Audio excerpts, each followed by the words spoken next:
sahabat Bawaslu, kembali lagi di podcast pengawasan Bawaslu Provinsi Nusa Tenggara Barat, Ngawas atau Maju Pengawasan. Podcast ini tayang di kanal YouTube Bawaslu Provinsi Nusa Tenggara Barat dan gratis untuk disaksikan oleh semua orang. Pada kesempatan kali ini, kita kedatangan tamu yang berbeda dari podcast-podcast sebelumnya. Apabila podcast sebelumnya kita kedatangan tamu dari teman-teman SKPP, kali ini kita kedatangan tamu yang cukup istimewa, yaitu Ketua Bawaslu Kabupaten Lombok Barat, Pak Abror. Assalamualaikum Pak Abror. Waalaikumsalam warahmatullahi wabarakatuh. Bagaimana kabarnya Pak pada sore hari ini? Alhamdulillah sangat baik. Alhamdulillah, puasa ya Pak? Pasti. Alhamdulillah, oke. Nah, sahabat Bawaslu, untuk mengetahui lebih jauh siapa sih Pak Abror dan juga Ketua Bawaslu Kabupaten Lombok Barat, maka kita berikan waktu singkat untuk Bapak memperkenalkan diri. Silakan Pak. Terima kasih pada semua pendengar di mana saja berada. Saya Abror, Ketua Bawaslu Kabupaten Lombok Barat. Sekarang tinggalnya di Labu Api, yang mana pada kesempatan ini saya hadir untuk berdiskusi mengenai tulisan kemarin yang terbit di Radar Lombok yang judulnya Puasa dan Demokrasi Menuju Pemilu Profetik. Oke, terima kasih Pak. Sedikit pertanyaan, Bapak koordinator divisi pengawasan? Ya, betul. Pengawasan. Oke. Jadi tidak heran kalau beliau banyak menulis soal pengawasan, kemudian pemilu dan juga demokrasi, baik itu di Kabupaten Lombok Barat maupun di Provinsi Nusa Tenggara Barat ya Pak? Atau demokrasi dan pemilu di Indonesia pada umumnya? Secara umum ya. Oh ya, baik. Teoritis. Oh ya, teoritis secara umum, baik. Mengenai tulisan yang terbit di media massa kemarin Pak, puasa dan demokrasi menuju pemilu profetik. Iya. Sebenarnya sekilas cukup menarik untuk dibaca dari judulnya, karena tidak banyak orang yang kemudian menyambungkan antara ibadah puasa dengan hal yang sangat politis, yaitu demokrasi dan pemilu Pak. Ya. Bisa dijelaskan sedikit Pak, atau secara singkat bagaimana korelasi ibadah puasa dengan demokrasi dan pemilu? Ya, terima kasih. Sepintas ketika kita berbicara tentang puasa dan demokrasi, itu seolah tidak ada hubungannya. Tapi saya berpikir ketika membaca, karena di puasa itu, kalau di kita yang agama Islam itu kan ada dua.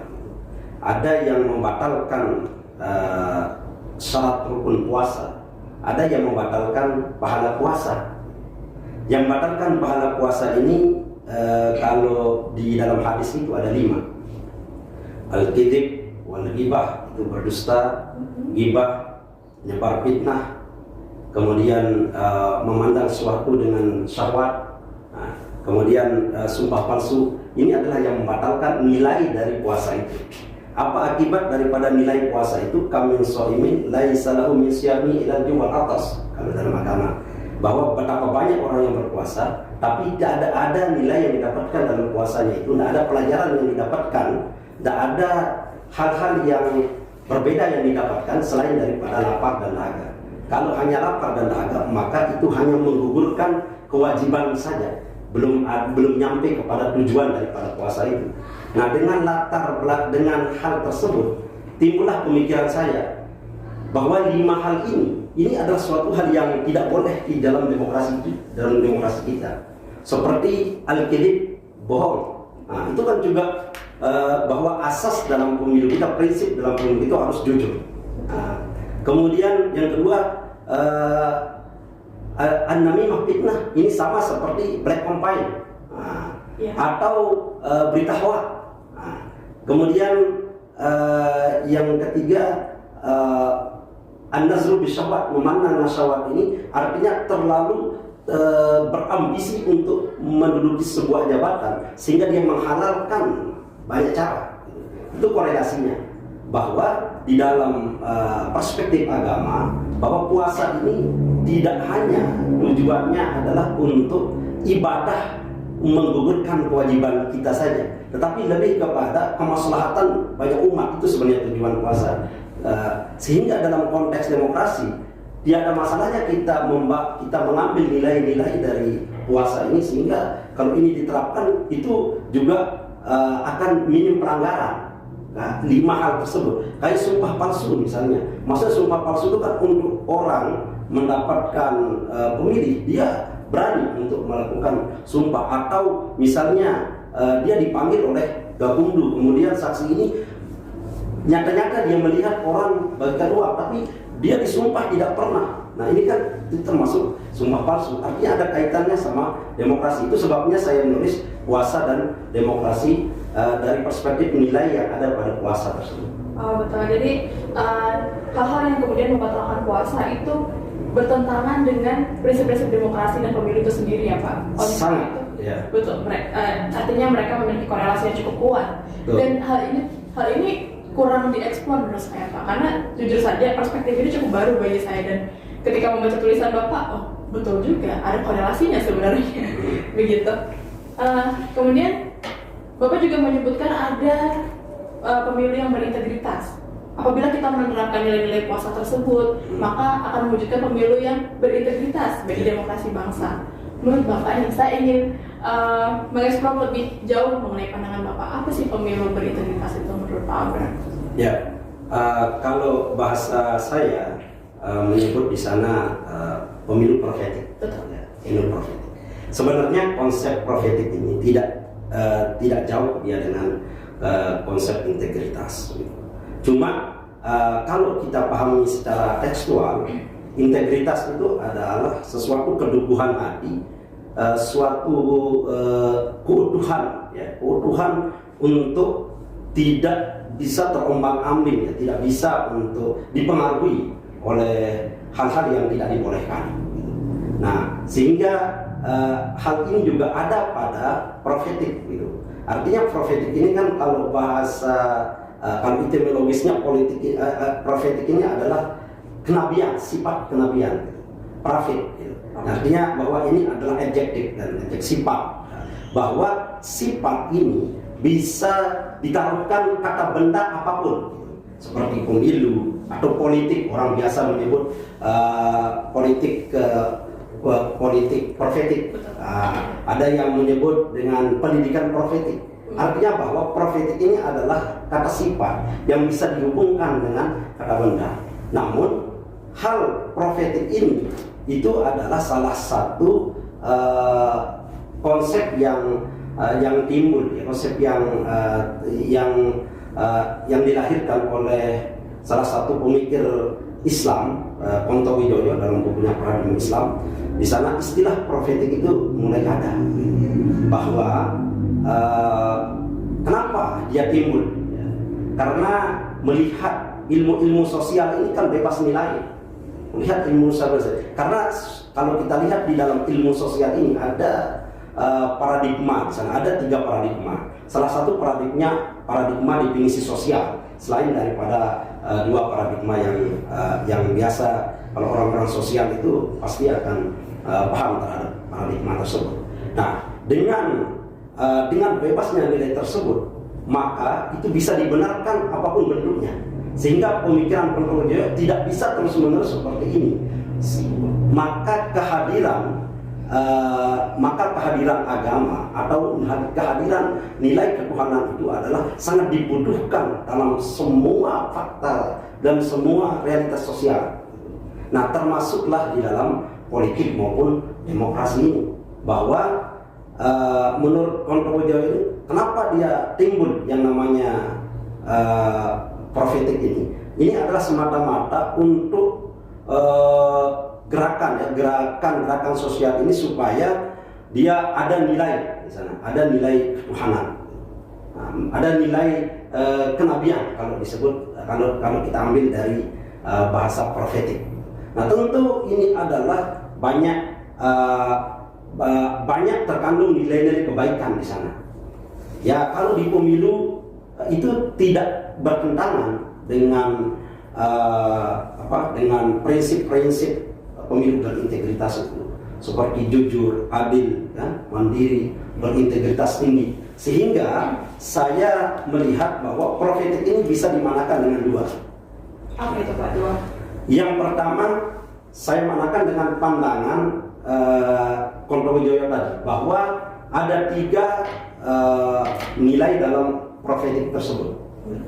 Yang pertama itu humanisasi, artinya memanusiakan manusia. Dalam konteks politik, memanusiakan manusia ini adalah bisa kita manakan bahwa memberi dan menerima uang itu adalah salah satu melunturkan nilai kemanusiaan. Betul. Yang memberi dan yang menerima itu kan meruntuhkan nilai kemanusiaan, bahwa fungsi memanusiakan manusia dalam hal yang lebih luas. Tidak hanya kita hargai teman kita itu dengan dengan penyambutan yang baik, mempersilahkan dengan baik, tetapi dengan memberikan uang untuk memilih kita itu suatu hal yang menurunkan derajat kemanusiaan. Betul. Karena nilai kemanusiaan itu kan dia asal takwim, ada sebaik-baik rupa, yang itu yang menyebabkan berbeda dengan yang lain. Kemudian yang konsep Kontowijoyo yang kedua itu adalah liberasi. Maksudnya di sana adalah bahwa manusia itu adalah berpikir bebas, artinya tidak bisa ditekan untuk memilih kiri dan kanan. Itu adalah diberikan keputusan mandiri. Kalau konsep pemilih itu adalah mandiri. Kemudian yang ketiga baru di sana nilai transidental. Nah, nilai transidental ini adalah nilai-nilai ketuhanan yang ada pada dirinya, seperti jujur, kemudian adil. Itu adalah sifat-sifat yang harus ada pada diri seseorang, sehingga kalau itu yang sudah ada maka pemilu itu akan baik. Artinya walaupun pengawas pemilu itu ditaruh di setiap titik, di setiap orang akan mengawasinya, tetapi tidak ada nilai-nilai yang ketuhanan dalam melaksanakan demokrasi ini, maka tidak akan bisa tercapai. Jadi itu pikiran saya untuk mengkorelasikan. Yang kedua, profetik itu saya tulis dia bisa dimanakan dengan sidik, aman, tablik, patanah, karena itu adalah sifat kenabian. Dalam konteks apa? Misalnya sidik itu kan artinya jujur. Jujur, betul. Nah, jujur. Kemudian jujur itu berkaitan sama tepat waktu, bahwa di dalam pemilu kita harus tepat waktu. Kemudian amanah, ya jelas amanah itu adalah melaksanakan segala sesuatu dengan penuh tanggung jawab, melaksanakan sesuatu tanggung jawab dan melaksanakan dengan sebenarnya, itu kan amanah. Kemudian tablik, ya tabliknya seperti ini, menyampaikan apa adanya, informatif, transparan. Nah, kemudian yang terakhir itu patonah. Patonah ini adalah kalau kita kaitan dengan patonah ini kan cerdas. Kecerdasan itu kan ada kecerdasan intelektual, emosional, dan spiritual. Maka kecerdasan di dalam pemilu yang dimaksud adalah kepastian hukum, kalau menurut saya. Betul. Nah, jadinya dalam hal opini bisa setuju dan tidak. Cuma saya korelasikan dengan pemikiran saya, terinspirasi dengan pemikiran Kontowijoyo ini. Betul, Pak. Cukup menarik apa yang kemudian menjadi kacamata Bapak dalam melihat demokrasi dan pemilu. Tapi ketika kita mengaitkan dengan pemikiran Kontowijoyo ya, beliau kan cendekiawan ya, ketika kita memunculkan sebuah ide itu pasti berangkat dari sebuah krisis. Kontowijoyo memunculkan ide profetik itu berangkat dari krisis bahwa ilmu sosial yang ada pada saat itu terlalu fokus pada positivisme, sehingga hanya menjelaskan peristiwa itu dari segi gejalanya saja tanpa memberikan solusi yang kemudian memberikan arah transformasi bagaimana suatu isu atau fenomena sosial itu disikapi. Nah, ketika Bapak kemudian menggunakan kacamata profetik tersebut, apakah Bapak juga berangkat dari krisis demokrasi? Apakah mungkin Bapak melihat ada beberapa krisis dalam demokrasi kita? Apakah Bapak menemukan itu ketika kemudian muncul dengan, oh saya ingin memunculkan ide mengenai pemilu profetik seperti itu?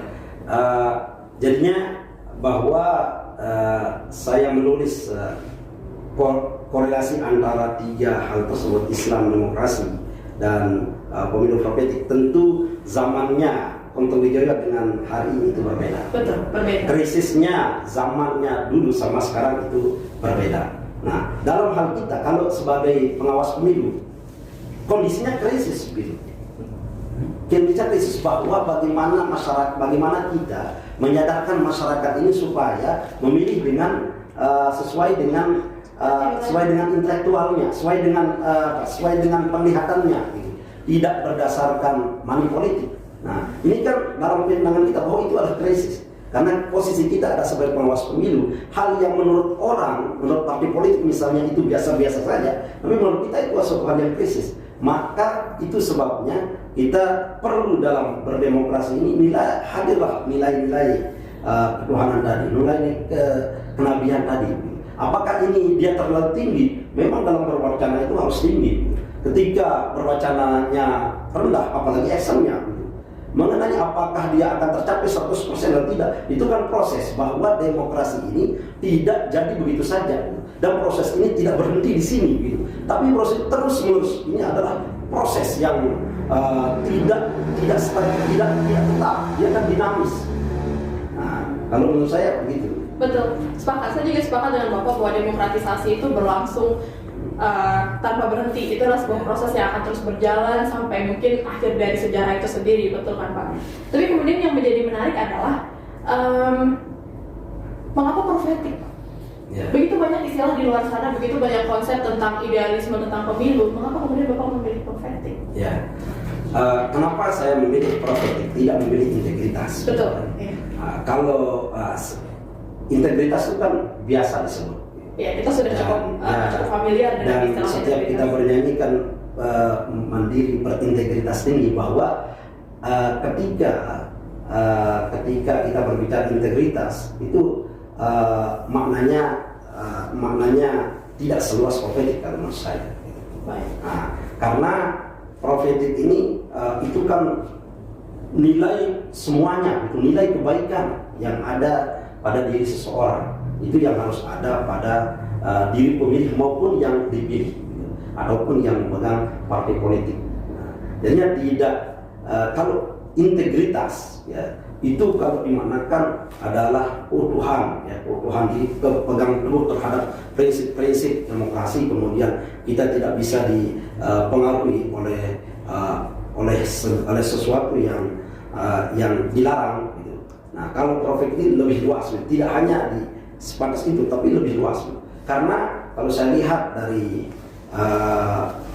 artikelnya Arif Budiman ya, bahwa hasil pertemuan yang 10 mantan hakim itu kan, bahwa ada 10 prinsip demokrasi, integritas itu salah satu. Tidak dimanakan bahwa integritas itu seluruh komponen itu. Nah, sehingga saya mengambil kata profetik ini, dan saya teringat dengan ketika kita dulu sering berdiskusi mengenai nilai profetik ya, apalagi kita di keguruan misalnya, teringat saja itu. Kenapa kita tidak korelasikan? Dan nuansanya ini kan sedang puasa, jadinya perlu kita gunakan istilah-istilah yang mendekati keagamaan. Iya, baik, untuk mengingatkan juga bahwa nilai ketuhanan itu harus ada dalam diri setiap orang ya Pak. Dan bahwa nilai ketuhanan atau keimanan seseorang itu pasti melekat di semua aspek kehidupan.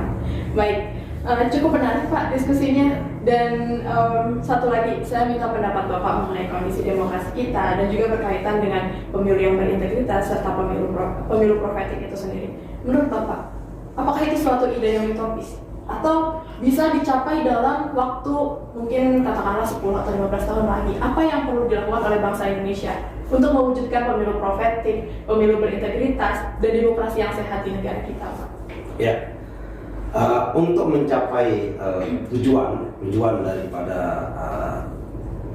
demokrasi yang kita idam-idamkan, seperti yang tadi itu ya, demokrasi atau yang mana salah satunya kalau di demokrasi kan melalui pemilu yang berintegritas ini, bahwa untuk mencapai tujuan itu kan dia memerlukan proses. Kalau pandangan saya bahwa demokrasi kita adalah tetap setiap periode itu meningkat kualitasnya, setiap periode meningkat kualitasnya.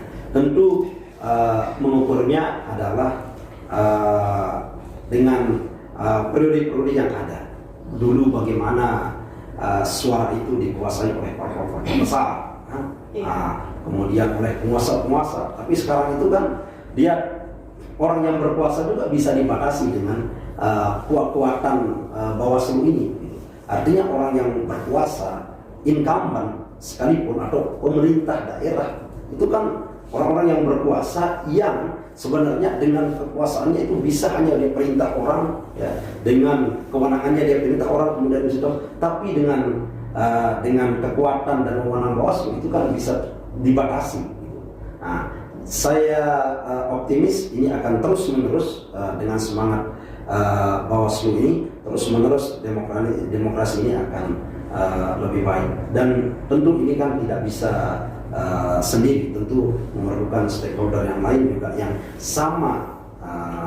sama keinginannya untuk kita mensukseskan demokrasi ini menuju pemilu yang profetik tadi. Saya rasa itu bukan suatu hal yang mustahil, walaupun menurut orang itu terlalu tinggi bahasanya, tapi itu sesuatu yang baik itu ya harus dimulai dengan wacana-wacana yang baik. Baik, sepakat, luar biasa Bapak pandangannya. Hari ini kita dapat banyak sekali insight baru ya, terutama mengenai bahwa tidak selamanya agama dan politik itu bertentangan. Agama dan politik itu ternyata memiliki korelasi dan dapat berjalan berdampingan. Bahkan kita dapat belajar banyak dari nilai-nilai keagamaan itu sendiri, ternyata bisa kita terapkan dalam kehidupan berbangsa dan bernegara. Betul begitu ya Pak? Ya. Oke. Terima kasih Pak telah hadir dalam podcast kita pada hari ini. Ini adalah podcast yang cukup istimewa bagi kami karena kami mendapat banyak ilmu dari tulisan Bapak. Semoga di kesempatan-kesempatan berikutnya kita dapat mengundang Bapak kembali untuk berbagi ilmu bersama sahabat Bawaslu. Gitu. Baik, sahabat Bawaslu, cukup sekian podcast Ngawas pada hari ini, pada edisi kali ini. Saksikan terus podcast Ngawas di kanal YouTube Bawaslu NTB. Jangan lupa share, like, komen, dan juga subscribe kanal YouTube Bawaslu NTB karena pastinya banyak konten yang bermanfaat, edukatif, dan juga memberikan banyak pengetahuan baru mengenai demokrasi dan pemilu. Saya Vera sebagai host pada kesempatan kali ini dan juga Pak Abrar undur diri. Wassalamualaikum warahmatullahi wabarakatuh. Waalaikumsalam.